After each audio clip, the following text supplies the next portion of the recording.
हमारे बीच में आपकी अपनी पार्टी के राष्ट्रीय अध्यक्ष रामवीर सिंह चौहान जी।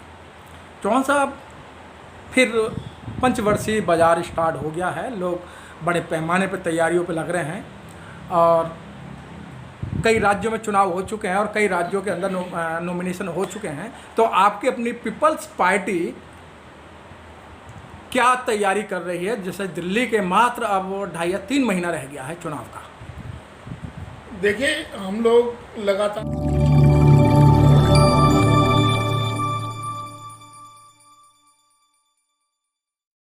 इस न्यूज चैनल पर जो भी वक्ता ने कहा वो उसकी अपनी राय है, जिसकी पुष्टि नेशन न्यूज इंडिया नहीं करता। धन्यवाद। प्रयासरत हैं और दिल्ली में पिछली बार हमने 15 सीटों पर विधानसभा चुनाव लड़ा था। हम अब की बार अपनी संख्या को बढ़ाएंगे और उसी दिशा में हमारे कार्यक्रम चल रहे हैं। हमने नरेला, बुराड़ी और तिमारपुर के कैंडिडेट लगभग फाइनल कर दिए हैं और बाकी विधानसभाओं में हमारी तैयारी चल रही है। सर, जिस तरीके से पार्टियां अलायंस कर रही हैं, क्या आपकी अपनी पार्टी का भी ऐसा कोई मैनिफेस्टो है या कार्यकर्ताओं से बातचीत चल रही है कि भाई हम अकेले न लड़के अन्य और अलायंस के अंदर जुड़ कर हम चुनाव लड़ें? देखिए, इस देश में पूरा देश इनडायरेक्ट वे में 2 पार्टी सिस्टम में कन्वर्ट कर दिया गया। इनडायरेक्ट वे में 2 पार्टी सिस्टम बना दिया गया। एक वो जिसका नेतृत्व कांग्रेस कर रही है इंडिया के नाम से, और दूसरा जिसका बीजेपी नेतृत्व कर रही है एनडीए के नाम से। आहिस्ता आहिस्ता जो फोर्सेस हैं, जो 90% की बात करने वाले लोग हैं, उनको पता ही नहीं चला कि जो 10% के लोग हैं उन्होंने 2 पार्टियां उनका नेतृत्व कर रही हैं और 90% को बेवकूफ़ बनाया जा रहा है। उस 10% के हाथ में पावर है, आर्थिक पावर उसके हाथ में है, तो उसने 90% को बेवकूफ़ बनाया हुआ है। और ये 2 जो ताकतें हैं, इन दोनों ताकतों का नेतृत्व जो करने वाले लोग हैं वही हैं जो अपर कास्ट के लोग हैं। तो आप बाकी लोगों के पास तो नेतृत्व है ही नहीं। जिनके पास आज की डेट में आर्थिक संसाधनों पे कब्जा है और जो दूसरा ग्रुप आर्थिक संसाधनों पे कब्जा करना चाहता है, ये लड़ाई अपर कास्ट के 2 ग्रुप की है। देश का चुनाव अब चुनावी सिस्टम नहीं है, ये गरीब लोगों को, जिसको रेवड़ी बताया गया है, उनके अधिकारों को ख़त्म किया जा रहा है। जो 90% लोग हैं उनको अधिकार विहीन कर दिया गया, संसाधन के विहीन कर दिया गया, चाहे वो रोजगार के नाम पे, चाहे ज़मीन जायदाद के नाम पे, चाहे उनके संसाधनों को छीनने के नाम पे, या आदिवासी को वनवासी बनाने के नाम पे। तो ये लड़ाई सिर्फ अपर कास्ट के 2 ग्रुप की लड़ाई बन गई। तो ऐसे में कोई संगठन हजारों संगठन भी बना लेगा, उससे कुछ नहीं होगा जब तक एक चेतना पैदा ना हो और लोकतंत्र को साफ सुथरा ना बनाया जाए। अब मेरा ऐसा मानना है, आपके चैनल के सामने पहली बार एक नई बात मैं बोलने जा रहा हूँ कि बाबा साहब डॉक्टर भीमराव अंबेडकर जी ने राइट टू वोट गरीब लोगों को दिलवाकर ये एक सोच पैदा की थी, एक विज़न था उनका कि गरीब लोगों के पास वोट ज़्यादा है तो ये अपने हक का इस्तेमाल करके ये सत्ता पे काबिज हो जाएंगे और एक दिन इनका शासन होगा। इसलिए उन्होंने कहा कि जाओ अपने घर की दीवारों पे लिख दो, हमें इस देश का हुक्मरान बनना है। लेकिन बाबा साहब की सोच पूंजीवादी व्यवस्था के पार नहीं कर पाई, पूंजीवादी व्यवस्था को पार नहीं कर पाई। उन्होंने, बाबा साहब ने ये सोचा ही नहीं कि पूंजीवादी लोग अगर इस गरीब तबके के लोगों को, जिनको राइट टू वोट मिला है, इनके वोट को अगर वो खरीद लेंगे या उनके ऊपर उनको लालच देंगे, प्रलोभन दे देंगे, या वो अपनी ग्रीडी मानसिकता की वजह से अपने वोट को अगर वो बेचना शुरू कर देंगे, तो सत्ता वापस जिन लोगों से छीनी गई है, वापस सत्ता उन्हीं के पास चली जाएगी।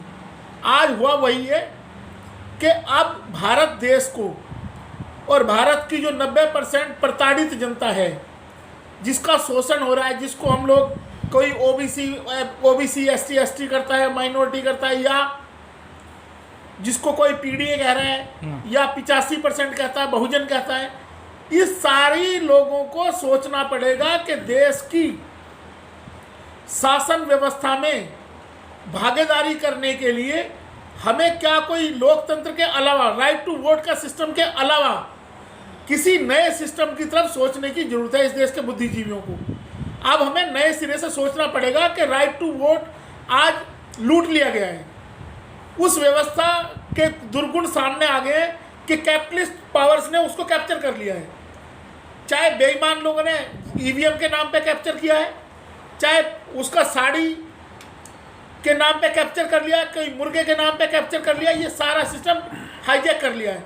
अब ये जो दुष्परिणाम, जिनको हम दुष्परिणाम कहते हैं, ये सही मायने में ये एक्सपोज कर रहे हैं लोकतांत्रिक व्यवस्था को, कि लोकतांत्रिक व्यवस्था के अलावा देश के प्रत्येक नागरिक की भागीदारी का शासन बनाने के लिए हमें लोकतंत्र डेमोक्रेसी, जो बैलेट पेपर की डेमोक्रेसी है, बैलेट पेपर की डेमोक्रेसी से आगे सोचना पड़ेगा। इस देश को कुछ नया सिस्टम लाना पड़ेगा।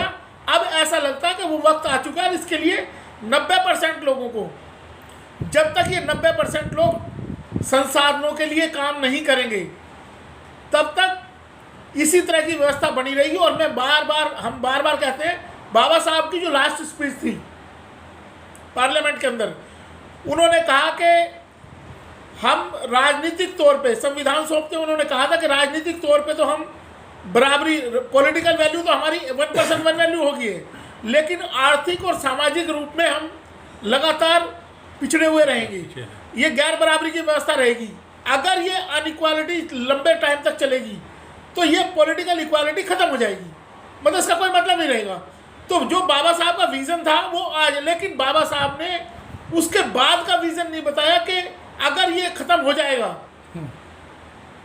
तो आगे क्या व्यवस्था होनी चाहिए। इसके बाद बैलेट पेपर की व्यवस्था अगर फेल हो रही है, ईवीएम के थ्रू फेल हो रही है, किसी भी डिमेरिट्स की वजह से फेल हो रही है, तो अब इस देश के थिंकर्स को नए तरीके से सोचना पड़ेगा कि लोकतंत्र को किस तरीके, या तो लोकतंत्र बनाना है तो किस तरीके से बनाना है, या इससे बड़ी कोई व्यवस्था इजाद करनी पड़ेगी ताकि हर आदमी अपने आप को देश से जोड़ सके, अपने अधिकारों से जोड़ सके, और शासन व्यवस्था का जो दुष्चरित्र देश की जनता के सामने जो शोषण जो हो रहा है, और पूंजीवादी जो कैपिटलिस्ट वर्ल्ड ने पूरा का पूरा कैप्चर कर लिया भारत के 140 करोड़ लोगों को। सर बात वहीं आती है, कांसीराम साहब को या बाबा साहब डॉक्टर भीमराव अंबेडकर को कब तक ढोते रहेंगे सर?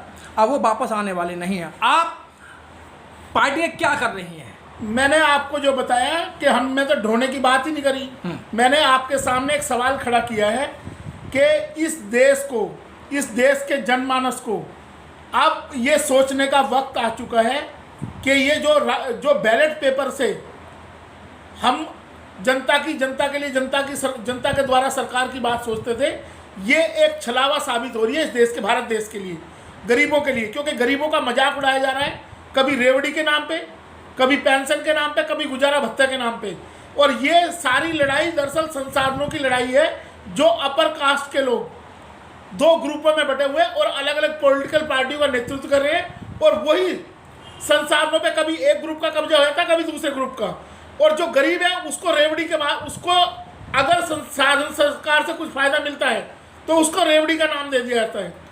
तो ऐसी व्यवस्था, अब हमें इस नई व्यवस्था के बारे में सोचना चाहिए कि ये जो राइट टू वोट की पावर थी, जब इसके साथ बेईमाना हो चुका है, ये कारगर नहीं है, तो भारत देश को अब नई व्यवस्था की तरफ बढ़ना चाहिए।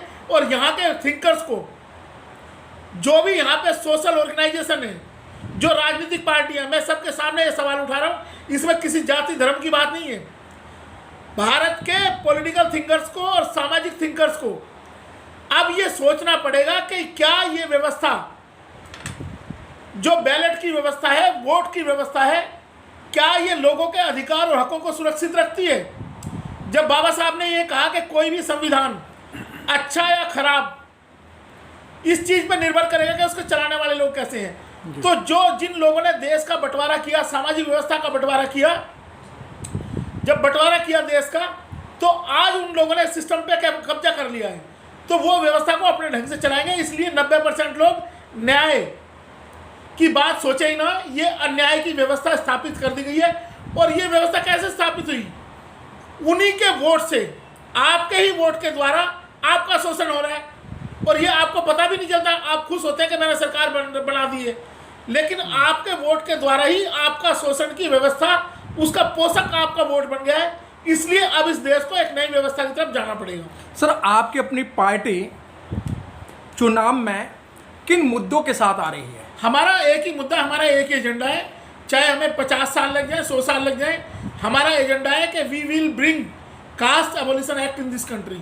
हम जाति उन्मूलन कानून इस देश में लेकर आएंगे ताकि ये हर आदमी यहाँ पे भारतीय हो, कोई जाति धर्म का में बंटवारा ना हो, और वो लोग देश के लिए काम करें। और मुझे लगता है कि इसी उस एजेंडे से इस देश के लिए एक नई व्यवस्था निकलेगी। जो वोट का जो राइट है ना, जिस व्यवस्था को इन्होंने कैपिटलिस्ट ने कब्जा कर लिया है, हम इस व्यवस्था को दुरुस्त करना चाहते हैं ताकि इस देश का प्रत्येक आदमी संसाधनों के लिए लड़ाई लड़े।